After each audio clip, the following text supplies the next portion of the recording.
India गठबंधन की संयुक्त प्रेस वार्ता में दिल्ली के मुख्यमंत्री माननीय अरविंद केजरीवाल जी, समाजवादी पार्टी के राष्ट्रीय अध्यक्ष माननीय अखिलेश यादव जी अपनी बात रखेंगे।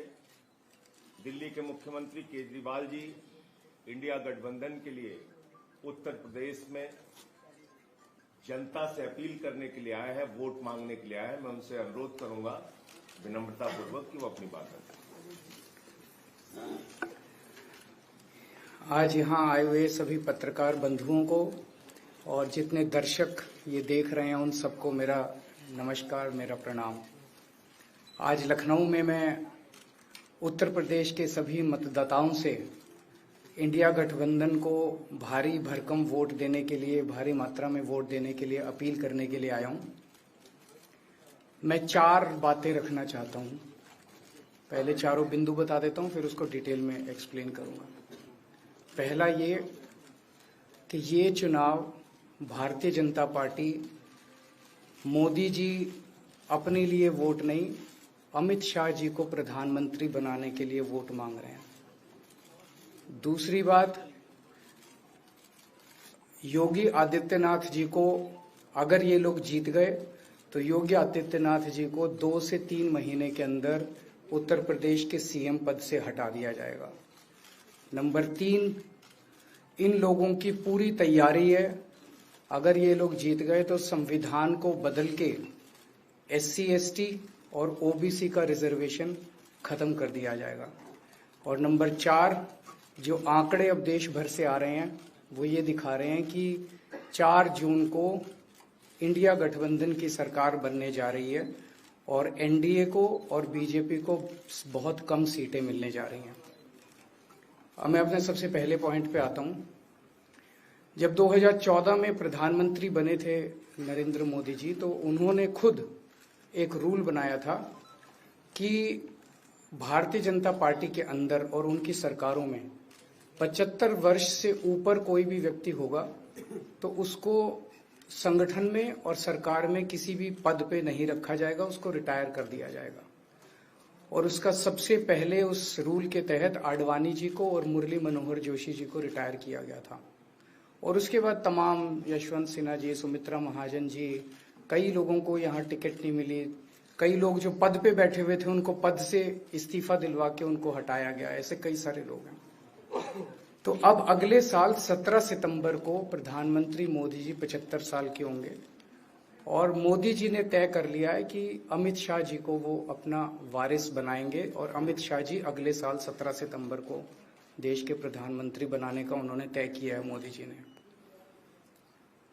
इसके ऊपर मोदी जी पिछले 1-2 साल से लगे भी हुए हैं, क्योंकि भारतीय जनता पार्टी के अंदर अमित शाह जी के सामने जो जो बाधाएं पैदा कर सकता था नेता, एक एक करके उन सब नेताओं को साइड कर दिया गया, उनका पत्ता साफ कर दिया गया। शिवराज सिंह चौहान को हटा दिया गया, वसुंधरा राजे को हटा दिया गया, डॉक्टर रमन सिंह को हटा दिया गया, देवेंद्र फडणवीस को खत्म कर दिया गया, खट्टर साहब को खत्म कर दिया गया, एक एक करके सबको खत्म कर दिया गया। एक ही शख्स बचे हैं जो अमित शाह जी के रास्ते का कांटा बन सकते हैं। हेलो, आवाज आ रही है? आ रही है। एक ही ठीक है, आ रही है। एक ही शख्स हैं जो कि उनके रास्ते का कांटा बन सकते हैं, वो हैं योगी आदित्यनाथ जी। अब योगी आदित्यनाथ जी को इन्होंने हटाने का पूरा मन बना लिया है और अगर इनकी सरकार बनी तो 2 महीने के अंदर योगी जी को भी उत्तर प्रदेश के सीएम से हटा दिया जाएगा। मैंने दिल्ली में 3-4 दिन पहले ये प्रेस कॉन्फ्रेंस की थी और ये दोनों मुद्दे उठाए थे। जैसे मैंने मुद्दे उठाए थे तो अमित शाह जी ने और उनके कई नेताओं ने अपनी भावना प्रकट की कि नहीं, मोदी जी को 75 साल में इस्तीफा नहीं देना चाहिए, मोदी जी को 75 साल पूरा कार्यकाल पूरा करेंगे। उन सबकी भावनाओं की मैं कद्र करता हूं, क्योंकि अपने नेता के लिए जब भी ऐसी बात होती है तो सब लोग सामने आके बात करते हैं। लेकिन बड़ी बात यह है कि मोदी जी ने ऐसा नहीं कहा कि मैं 75 साल पे इस्तीफा नहीं दूंगा, मैं रिटायर नहीं होऊंगा। उनका अपना बनाया हुआ रूल है और मुझे पूरी उम्मीद है कि मोदी जी का अपना बनाया हुआ रूल है और मोदी जी अपने रूल को फॉलो करेंगे। नहीं तो लोग कहेंगे कि मोदी जी ने ये रूल आडवाणी जी को हटाने के लिए बनाया था, जब अपनी बारी आई तो नहीं। तो मोदी जी इस रूल का फॉलो करेंगे, ये पूरा यकीन है देश के लोगों को कि उन्होंने खुद रूल बनाया तो खुद फॉलो करेंगे। दूसरी बड़ी बात जो हुई कि जब मैंने कहा कि योगी आदित्यनाथ जी को 2 महीने में हटा दिया जाएगा, इस पे अभी तक भाजपा के किसी नेता की टिप्पणी नहीं आई है। 4 दिन हो गए, इसका मतलब ये तो कंफर्म करता है कि उन्होंने पूरी प्लानिंग कर ली है और उनके पक्ष में कोई बोलने के लिए तैयार नहीं है योगी आदित्यनाथ जी के। तो उनका हटना अब लगभग तय है कि योगी आदित्यनाथ जी को उत्तर प्रदेश के सीएम पद से हटाया जाएगा। दूसरी चीज, मैं उत्तर प्रदेश के सभी मतदाताओं को कहना चाहता हूं कि पिछले 4-5 महीने से इन्होंने शोर मचा रखा है, 400 पार 400 पार 400। क्यों? कहते हैं नहीं मोदी जी कुछ बड़ा काम करना चाहते हैं। तो लोगों ने खोद खोद के पूछा, भाई क्या बड़ा काम करना चाहते हैं, कुछ बताओ तो सही। तो उन्होंने नहीं बताया। लोगों ने फिर अंदर से पता किया कि बड़ा काम ये करना चाहते हैं कि देश से रिजर्वेशन खत्म करना चाहते हैं। हम जानते हैं कि इनका जो पूरा इकोसिस्टम है, आरएसएस, बीजेपी, शुरू से ये लोग रिजर्वेशन के खिलाफ रहे हैं। इनकी पूरी की पूरी मानसिकता रिजर्वेशन के खिलाफ रही है। तो मैं सभी लोगों को ये आगाह करना चाहता हूं कि ये बड़ा काम इनको 400 पार इसीलिए चाहिए क्योंकि ये रिजर्वेशन खत्म करना चाहते हैं। संविधान को, बाबा साहब अम्बेडकर ने जो संविधान बनाया था, उस संविधान को ये तार तार करना चाहते हैं। पूरे देश भर से अब जो ट्रेंड आ रहे हैं, वो ट्रेंड ये दिखाते हैं कि भारतीय जनता पार्टी को 250 से भी नीचे, मेरे हिसाब से 220 के आसपास, 3-4 दिन पहले भी मैंने कहा था, 220 से कम सीटें इनकी आती हुई नजर आ रही हैं। आप हिसाब लगा लीजिए। मैं हरियाणा होके आ रहा हूं कल परसों, हरियाणा में इनकी बहुत कम हो रही हैं, दिल्ली में इनकी बहुत कम हो रही हैं, पंजाब में मुझे नहीं लगता इनकी कोई सीट आ रही है, कर्नाटक में इनकी काफी कम हो रही है, महाराष्ट्र में इनकी बहुत कम हो रही है, बंगाल में इनकी कम हो रही है, यूपी में इनकी कम हो रही है, बिहार में इनकी कम हो रही है, झारखंड में इनकी कम हो रही है, राजस्थान में इनकी कम हो रही है। तो इनकी सीटें आ कहां रही हैं? तो इनकी 220 के नीचे सीट आ रही हैं। इनकी सरकार बीजेपी की सरकार नहीं बन रही है, इंडिया गठबंधन की सरकार बनेगी और इंडिया गठबंधन की सरकार जो है वो देश को एक प्रगति के रास्ते के ऊपर लेके जाएगी। इस तरह से जो पूरे देश के अंदर एक नेगेटिविटी इन लोगों ने फैलाई है, उसको हम लोग ठीक करेंगे। मैं अंत में उत्तर प्रदेश के सभी लोगों को अपील करना चाहता हूं कि इंडिया गठबंधन के, यहाँ पे सपा और कांग्रेस का गठबंधन है, इंडिया गठबंधन का जो जहां से कैंडिडेट है उसको भारी मात्रा में वोट देकर आप सब लोग जिताइए। अब मैं निवेदन करूंगा समाजवादी पार्टी के राष्ट्रीय अध्यक्ष माननीय अखिलेश यादव जी से।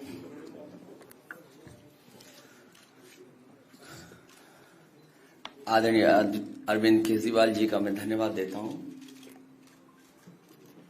उन्होंने बहुत महत्वपूर्ण बातें आपके सामने रखी हैं। जो देश का माहौल है और 4 चरणों में भारतीय जनता पार्टी चारों खाने चित्त हो चुकी है और उनके आंसुओं की नदी उफान में है। भारतीय जनता पार्टी जो 400 पार का नारा दे रहे थे, अब समझ में आया है 4 चरणों के बाद,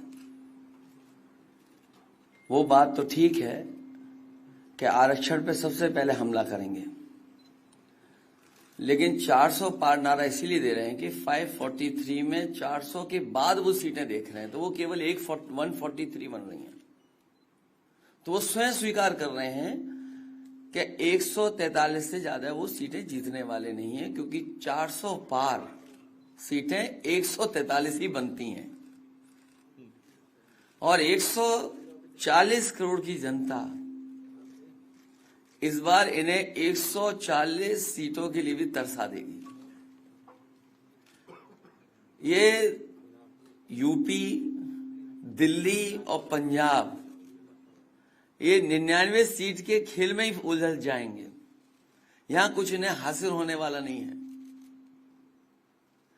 रोटी कपड़ा और मकान की तो लड़ाई हम लोग लड़ेंगे, लेकिन रोटी कपड़ा और मकान से पहले हमें संविधान बचाना है।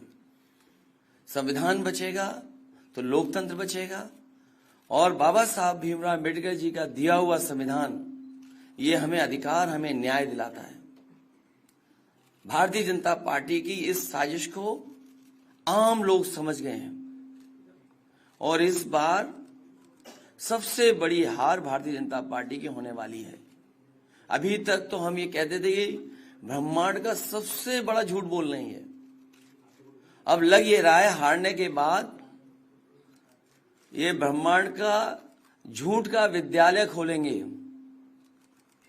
यूनिवर्सिटी खोलेंगे और वाइस चांसलर और डीन पहले से ही रिटायर होकर के वहां अपने आप नियुक्त हो जाएंगे। इसलिए देश को बचाने के लिए आदरणीय अरविंद केजरीवाल जी आए हैं, हम लोगों का सहयोग और मदद करने के लिए आए हैं। मैं इनका धन्यवाद देता हूं और आप पार्टी, इंडिया गठबंधन, समाजवादी पार्टी, हम सब मिलकर के भारतीय जनता पार्टी को हटाने जा रहे हैं।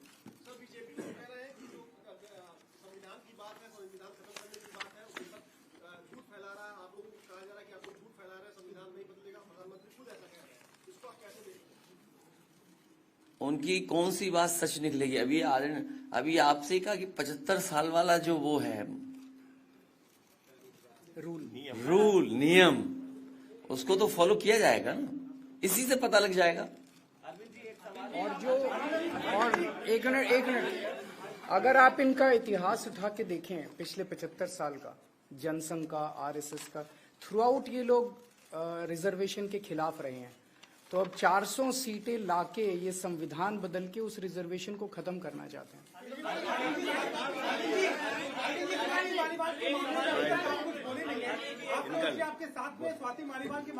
अरे उससे ज्यादा जरूरी और चीजें भी हैं, कागज हम निकाल लिए। भाजपाई किसी के सगे नहीं है, ये है कि भाजपाई किसी के सगे नहीं है और भाजपाई झूठे मुकदमे लगाने वाला गैंग है।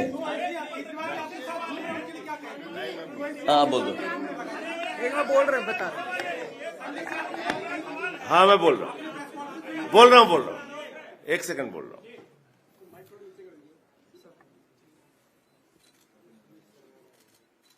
सब लोग, पूरा देश हतप्रभ है, दुखी है, आज तक पीड़ित है। मणिपुर के अंदर एक कारगिल योद्धा की पत्नी को निर्वस्त्र करके घुमाया गया, सैकड़ों महिलाओं के साथ दरिंदगी हुई, भारत के प्रधानमंत्री खामोश रहते हैं। हजारों महिलाओं के साथ प्रज्वल रवन्ना ने बलात्कार किया, दरिंदगी की, मां की उम्र की महिलाओं के साथ। प्रधानमंत्री कहते हैं ये भारत को मजबूती देगा, इसी को वोट देना। ये भारत का भविष्य है प्रज्वल रवन्ना, उसको भगा दिया जाता है बीजेपी के द्वारा। पहलवान बेटियां जब जंतर मंतर पे लड़ रही थीं न्याय मांगने के लिए, तो यही स्वाति मालीवाल जो महिला आयोग की अध्यक्ष थीं, रात में उनके समर्थन में गई थी, पुलिस के लोगों ने घसीट के मारा था। हमने देखा यहीं उत्तर प्रदेश के अंदर कुलदीप सेंगर के मामले में, हाथरस के मामले में, देश के प्रधानमंत्री खामोश रहते हैं, एक शब्द नहीं बोलते। आम आदमी पार्टी हमारा परिवार है, पार्टी ने अपना रुख साफ कर दिया है और मैं चाहता हूं जितने विषय मैंने आपके सामने रखे हैं, देश के प्रधानमंत्री और भारतीय जनता पार्टी को जवाब देना चाहिए। स्वाति मालीवाल के मामले में जवाब देना, जब वो पहलवान बेटियों के लिए जंतर मंतर पे न्याय मांगने गई थी स्वाति मालीवाल जी, उस समय घसीट के मरवाया पुलिस वालों से। तो इसलिए इस पे राजनीतिक खेल ना खेलें, मैं सिर्फ इतना कहना चाहता हूं। धन्यवाद।